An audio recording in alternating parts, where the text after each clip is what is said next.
That was an absolute embarrassment. That was an absolute embarrassment by the New York Jets, losing by 9.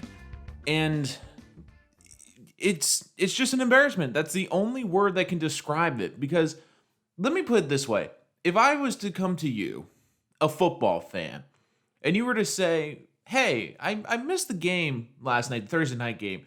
Tell me a little bit about what happened. And I said, man, this team, they had a third-string quarterback who just got elevated off the practice squad, short week, first start ever, threw 3 interceptions, including a pick 6. Your reaction would probably be like, man, that team lost by like 20. Oh, no, they won by 9 points. It was just a complete embarrassment on all levels. And I know the headline today, Adam Gase is keeping his job. But at this point, really, Gase, it's not if, but when he's going to get fired. I understand this team is a complete dumpster fire, but I was looking at this the other day and I was thinking to myself, what are the reasons why they're not going to fire Adam Gase? And I can think of 3 reasons. They're not great reasons, but they somewhat make sense. The first is they're not trying to look like a complete dumpster fire to prospective coaches that they're going to try to hire, because they don't want coaches to go like, man, they're firing him after 4 games. I don't really believe that. The second one, and I think it's more prevalent, is who's replacing Adam Gase? You're going to go with Greg Williams. And look, I've been on the Greg Williams soapbox, but I'm stepping off because last night was embarrassing. 37 points against a third-string quarterback. 6 personal fouls, including that show at the end of the game where this team is just taking shots. I'm sorry, but your reputation for Bountygate isn't exactly helping right now. So I'm looking at Greg Williams and I'm like, okay, they're undisciplined on defense. They're not executing. I'm going to put the franchise to him? And I understand he went 5-3 with the Browns, but he's not inspiring a lot of confidence right now. He's not looking good either, and he's just as critical. And you know what? The best thing to happen to Greg Williams is Adam Gase, because since the fan base hates Adam Gase so much and despises him so much, that everyone will overlook Greg Williams. But you know what? We have to look at this whole coaching staff as a whole. And we have to put Greg Williams accountable too, because even though the defense was the bright spot last year, this year they have been absolutely horrendous. And I get they don't have a lot of talent on that defense. I completely do. But 6 personal fouls, over 100 yards of penalties against the defense. Inexcusable. Against a third-string quarterback, the Broncos dropped 37 points. 37 points. This wasn't Patrick Mahomes. This wasn't Cam Newton. This wasn't a professional NFL quarterback. This was a guy that got off the practice squad and they scored 37 points. And the third reason, and I believe of all the reasons, this is probably the most prominent, is there's a little thing happening in November called the election. And Woody Johnson's the ambassador right now. He might have called back and told Christopher, don't do anything until I get back. Because there's a chance he could be back in November and he wants to be, if not a part of the decision, making the decision. So he might have said, look, it's a mess right now. Don't do anything else. But man, this is just a disaster. And this is the worst case scenario for the Jets because you can't judge Darnold. And this is the frustrating thing about Darnold. It was another example last night. And yes, it was great he didn't turn the football over. And yes, it's great that he's not injured. That is probably the best bright spot of that whole game, is that Darnold at least isn't lost for the season. Is you get the flashes. Sam Darnold is like a chocolate chip cookie with one chocolate chip. There's like the one morsel of a game where you're like, man, this kid's got something. It was the big touchdown run in that game. It was the great throws the previous 2 weeks. But you need a full game. And I'm sorry, but Rippon was throwing the ball down the field and he was turning the ball over, but he looked more confident later in the game than Darnold did. Jets couldn't convert on 4th down. That's on Darnold. And they got into the red zone and couldn't score. And I get the coaching is bad. I get Adam Gase is a terrible head coach, but Darnold's got to try to make some plays there. And look, this all comes down to the coaching, but even if you fire Gase, how's it going to get better? You really want Jim Bob Cooter calling the plays on the offense. I mean, really, how's the offense going to get better? And at this point, this is a loss where I look at the Jets schedule. they're going 0-16 if by some miracle 1-15. I look at the schedule.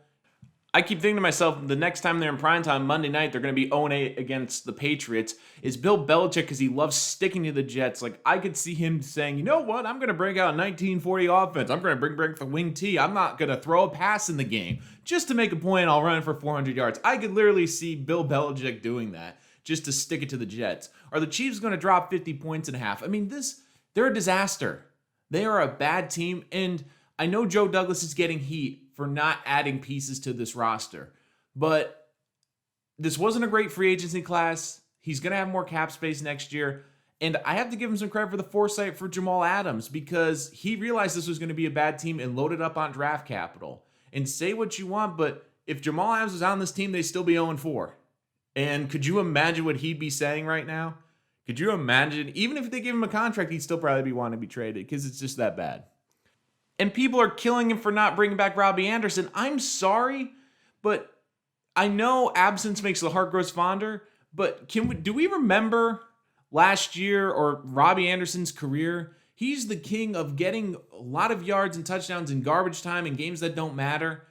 I mean, how many times would it be maddening where Anderson would have that game where he'd get 7 catches, 100 yards, and 2 TDs? You're like, man, he looks like a number 1 receiver. And then for the next couple of weeks, he'd disappear, and you look at his stat line for 4 weeks and be like, oh, 5 catches for 100 yards and no TDs in 4 weeks. So for people saying, oh, they should have signed Robbie Anderson, you know what? Hindsight's 2020. And the other thing, too, is when you lost Anderson, he went to a team where he went back with his old college coach.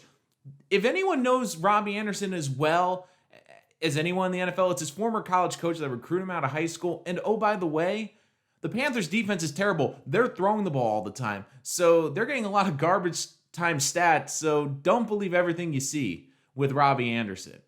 But this team is it's a disgrace.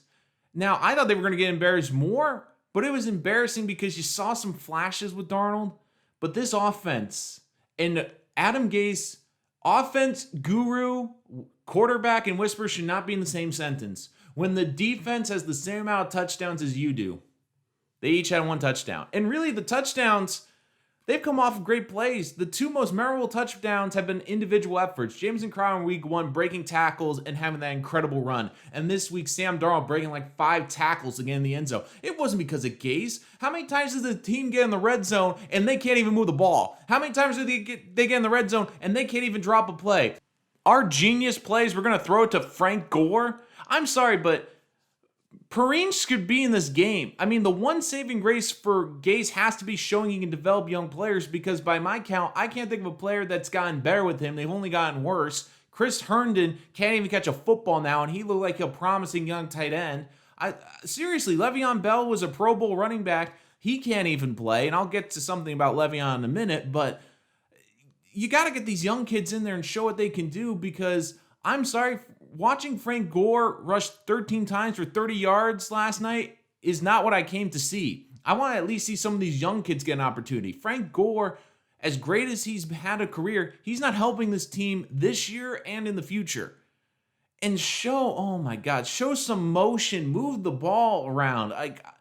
Dan Orlovsky is great because he put up a stat that the Jets have the least amount of motion in the NFL. And motion is great because not only can it confuse the defense, but it helps your quarterback because it can help discern when it is man-to-man coverage on the defense and give him an idea of what defense he's going against.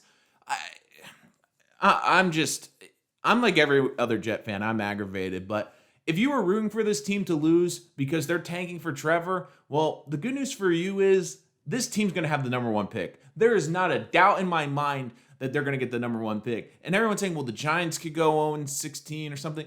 They have at least a coach where they're fighting for him. They at least look organized, and they're in a terrible division. The Giants are going to win 3 or 4 games. And if this team gets the number 1 pick, they're taking Trevor Lawrence. They're not keeping Sam Darnold. Because unfortunately for Darnold, the Jets have broken this kid because they've done everything backwards with him.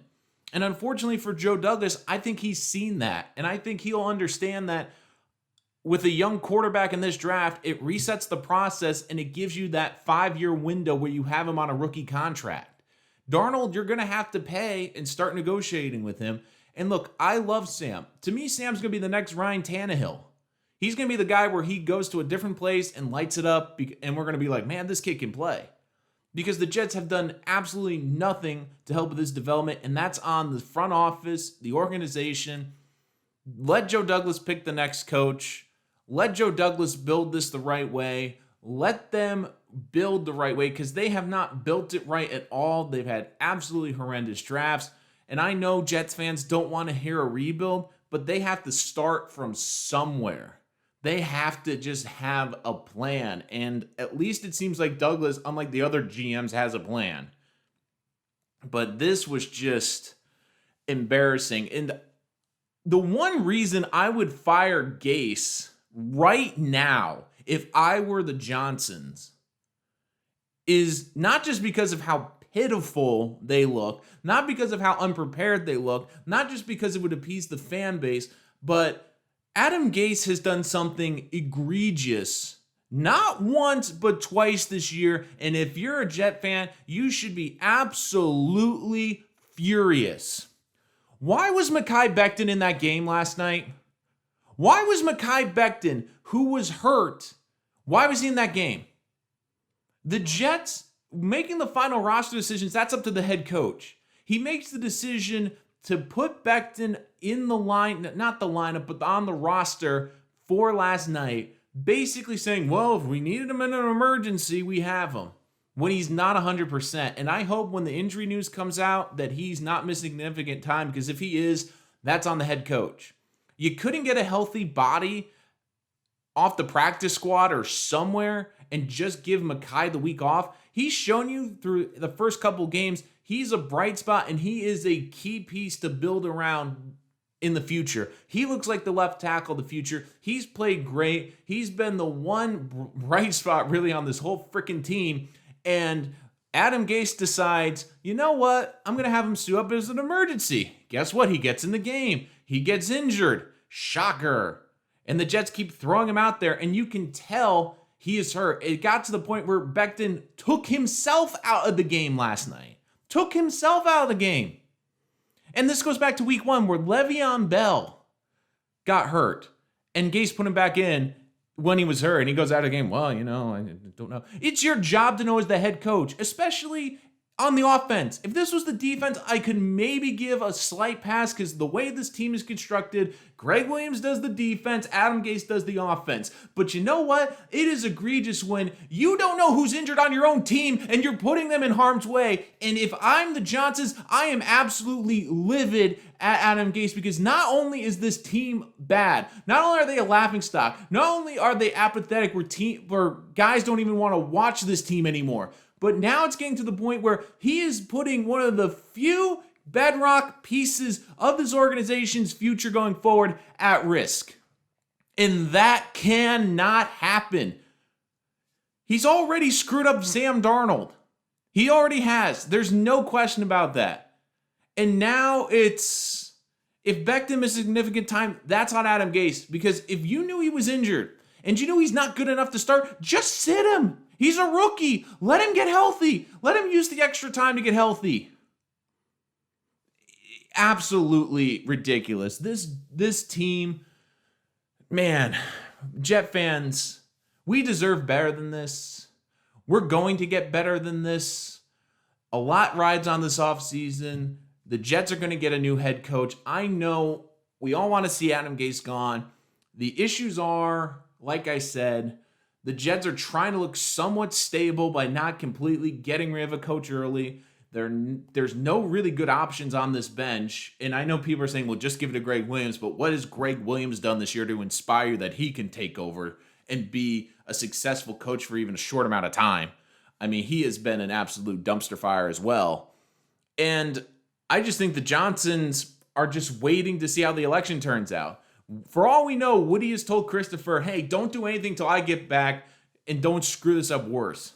Like, that could have happened. We don't know. We probably will never know, but who knows at this point. But Adam Gase is keeping his job. He's not keeping it past this year. There's no way. I don't think he's keeping it past the bye. I think the Jets will get to the bye.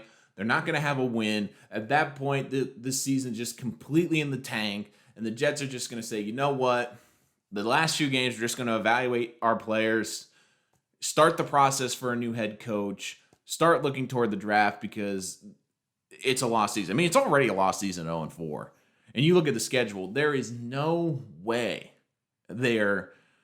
I don't see where they're getting a win, to be honest with you. And look, if everything went right for this team, I thought this was a 7-9 team. This was not a team where if you were expecting this team to be in the playoffs or in serious playoff contention, that's on you, because this team did not have the talent to do that. And they really need to be coached.